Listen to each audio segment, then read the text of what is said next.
काही जना पुच्छगावनी राखे. आपल्यामध्ये ताकद आहे, 5 विषयाचं दमन करणं आपल्यामध्ये ताकद आहे, पण त्या कर्मापर्यंत आपण जात नाहीत म्हणून इथे येतात.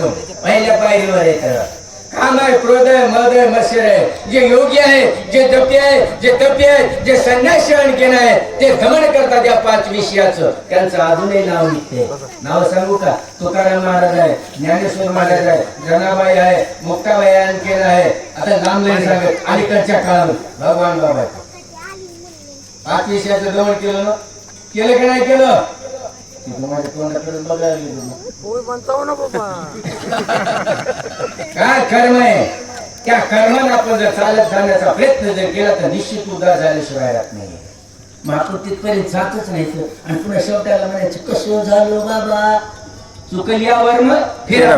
जीवनामध्ये तुम्ही आम्ही सगळे जे वर्ण चुकताय चुकू द्या, पण त्याची दुरुस्ती करणं त्याच क्षणाला करायला पाहिजे. बरोबर मार्ग सापडला जाते. भगवान बाबा किती अत्याचार केले, कोरोनाचे अत्याचार केले ना.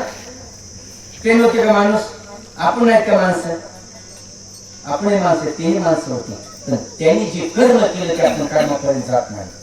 मग आपल्यामध्ये जे ते असणारा द्वैत निर्माण होते आणि आपल्या जीवनामध्ये जेव्हा द्वैत निर्माण होते त्यावेळेस आपण अद्वैत ब्रह्माकडे जात नाही.